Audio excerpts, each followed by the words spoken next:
Invatam Sukatha Krishna Purna Shravana Kirtana Hidayanta Histoye Bhadrani Vidhanoti Sruhisatam Nashta Prayeshu Abhadreshu Nityam Bhagavata Sevaya Bhagavati Uttama Shloke Bhaktir Bhavati Nashtiki.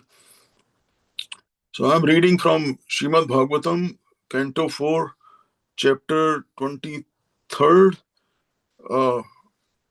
which is titled Maharaj Prathu Going Back Home, and text 29 and 30. So text 29, Maitre Uvacha Istuvati Amar Strishu Pati Lokam Gata Badhu Yamba Atmavidam Dhuryo Vanya Prapachitasraya. Synonyms: Maitreya Uvacha, the great sage Maitreya continued to speak. Istuvati Su, while glorifying Amar Strishu, by the wives of the denizens of heaven, Pati Lokam, the planet where the husband had gone, Gata, reaching, Vadhu, the wife, Yam, where, Va, or Atmvidam, of the self-realized souls, Dhurya, the topmost, Vanya, the son of King Vena, Prathu Maharaj, Prapa, obtained, Achyut, Ashraya, under the protection of the Supreme Personality of Godhead. Translation by Srila Prabhupada ki jai. The great sage Maitreya continued speaking. My dear Vidura, when the wives of the denizens of heaven were thus talking amongst themselves, Queen Archie reached the planet which her husband, Maharaja Prathu, the topmost self-realized soul, had attained. Purport by Srila Prabhupada ki jai. According to Vedic scriptures, a woman who dies with her husband or enters into the fire in which her husband is burning also enters the same planet her husband attains. In this material world, there is a planet known as Patiloka, just as there is a planet known as Pitraloka. But in this verse, the word Patiloka does not refer to any planet within this material world, universe. For Prathu Maharaj, being topmost amongst self-realized souls, certainly returned home back to Godhead and attained one of the Vaikuntha planets. Queen Archie also entered Patiloka, but this planet is not in the material universe, for she actually entered the planet which her husband attained. In the material world also, when a woman dies with her husband, she again unites with him in the next birth. Similarly, Maharaj Prathu and Queen Archie united in the Vaikuntha planets. In the Vaikuntha planets, there are husbands and wives, but there is no question of their giving birth to children or having sex life. In the Vaikuntha planets, both husbands and wives are extraordinarily beautiful and they are attracted to one another, but they do not enjoy sex life. Indeed, they consider sex not to be very relishable because both husband and wife are always absorbed in Krishna consciousness and in glorifying and chanting the glories of the Lord. According to Bhakti Vinod Thakur also, a husband and wife can turn the home into a place as good as Vaikuntha, even while in this material world. Being absorbed in Krishna consciousness, even in this world, husband and wife can live in Vaikuntha simply by installing the deity of the Lord within the home and serving the deity according to the directions of the Shastras. In this way, they will never feel the sex urge. That is the test of advancement in devotional service. One who is advanced in devotional service is never attracted by sex life. And as soon as one becomes detached from sex life and proportionately attached to the service of the Lord, he actually experiences living in the Vaikuntha planets. In the ultimate issue, there is actually no material world. But when one forgets the service of the Lord and engages himself in the service of the senses, he is said to be living in the material world. Text 30. Ityam bhutanu bhavo vaso prathu sa bhagavattama kirtitam tasya charitam udyam charitasya. Synonyms: Uttam bhuta, itham bhuta, thus, anubhava, very great, powerful, aso, that, prithu, King Prithu, sah, he, bhagavattama, the best among the lords, kirtitam, described, tasya, his, charitam, character, uddama, very great, charitas, one who possesses such qualities, te, to you.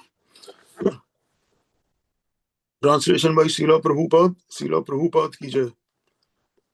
Maitreya continued, the greatest of all devotees, Maharaj Prathu, was very powerful, and his character was liberal, magnificent, and magnanimous. Thus I have described him to you as far as possible. Purport by Srila Prabhupada ki jai. In this verse, the word Bhagavattama is very significant, for the word Bhagavat is used especially to refer to the Supreme Personality of Godhead, as the word Bhagavan, the Supreme Personality of Godhead, is derived from the word Bhagavat. Sometimes, however, we see that the word Bhagavan is used for great personalities like Lord Brahma, Lord Shiva, and Narad Muni. This is the case with Prathu Maharaj, who is described here as the best of the Bhagavans or the best of the Lords. A person can be so addressed only if he is a great personality who exhibits extraordinary and uncommon features, or who attains the greatest goal after his disappearance, or who knows the difference between knowledge and ignorance. In other words, the word Bhagavan should not be used for ordinary persons. Namo Vishnu Padaya Krishna Prastaya Bhutale Srimate Bhakti Vedanta Swami Iti Namine Namaste Saraswati Deve Gaurvani Pracharine Nirvishesha Shunyavadi Paschat Deshitarine Jai Sri Krishna Chaitanya Prabhu Nityananda Sri Advaita Gadadhara Shiva Sadi Gaur Bhaktivinda Hare Krishna Krishna Krishna Hare Hare Hare Rama Rama Rama Hare Hare. I seek blessing from all the assembled devotees, Vaishnavas, and thank you for giving me the opportunity to purify myself by reading these Bhagavad text. And please forgive me for any shortcomings in my summary.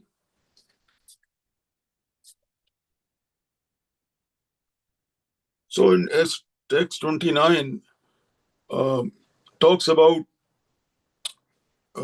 Queen Archie getting into the pyre of King Prathu and burning herself with him.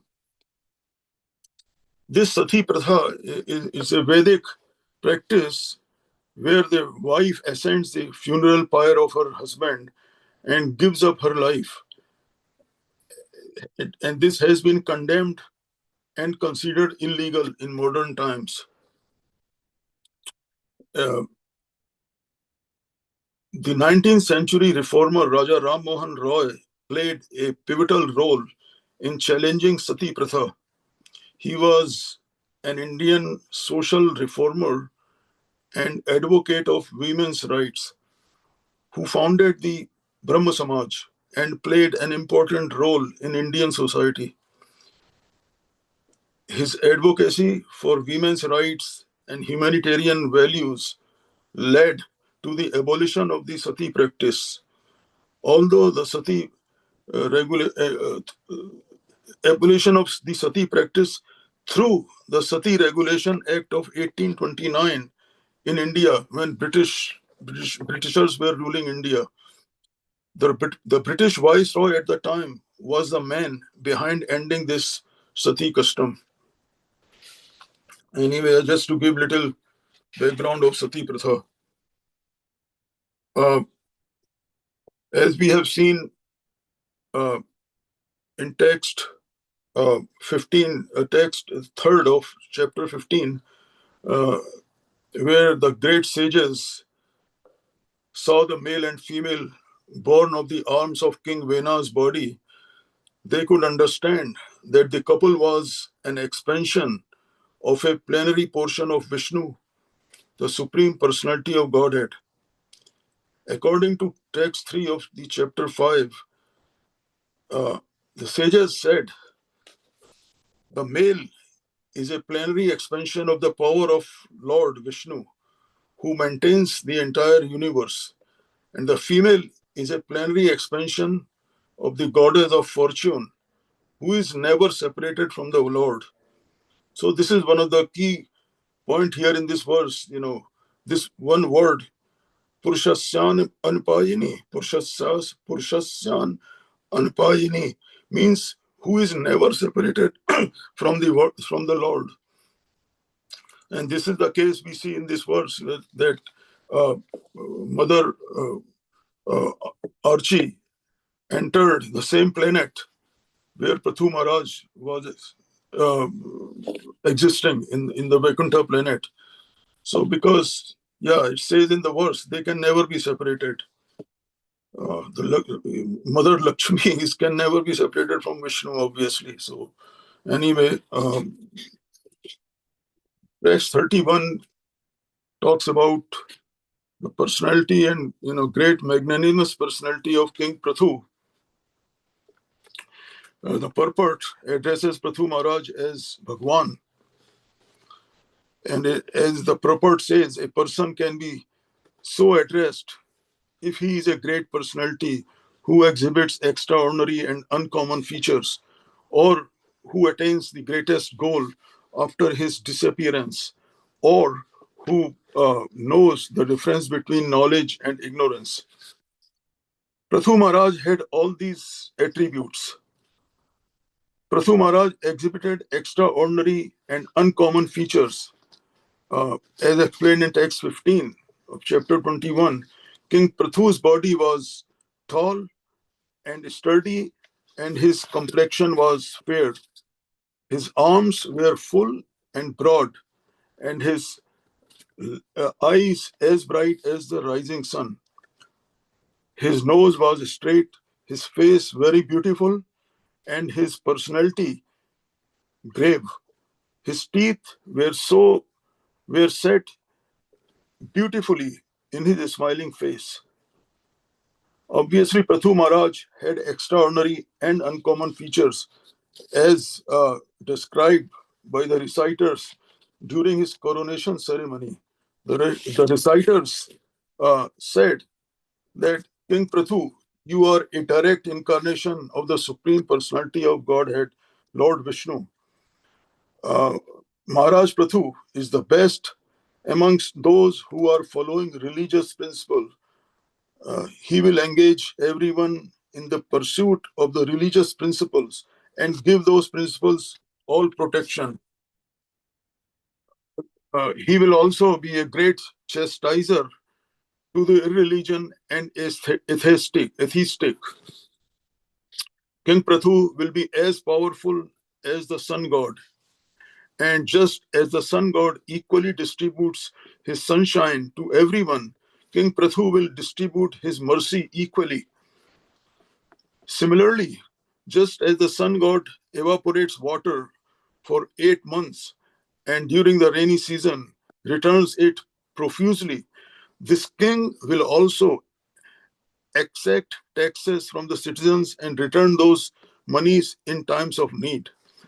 This king alone, in his own body, will be able, in due course of time, to maintain all living entities and keep them in a pleasant condition.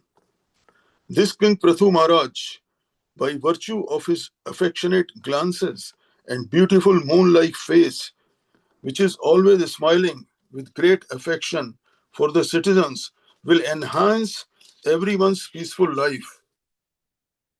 Uh, no one will be able to understand the policies the king will follow. His activities will also be very confidential, and it will not be possible for anyone to know he will to know how he will make every activity successful. His treasury will always remain unknown to everyone. He will be the reservoir of unlimited glories and good qualities. No one will be able to overcome the strength of King Prathu. The king will please everyone by his practical qualities, and all of his citizens will remain satisfied. Because of this, the citizens will take great satisfaction in accepting him as their ruling king. So, also, Prathu Maharaj attained the greatest goal after his disappearance. That is, he returned back to Godhead and attained one of the Vaikuntha planets. Prathu Maharaj also knew the difference between knowledge and ignorance, and that is why he was a great devotee of the Supreme Lord. He was a self-realized soul, and he used all his senses for the service of the Lord. Hence, Prathu Maharaj is rightfully called Bhagavan, or the best of the Bhagwans, because he met all these criteria as described in the purport of text 30. Also, Prathu Maharaj was a great devotee, obviously, so uh, he ended up finally with Supreme Lord in the Supreme Planet with the Supreme Godhead. I will stop here, devotees. Thank you very much. Hare Krishna.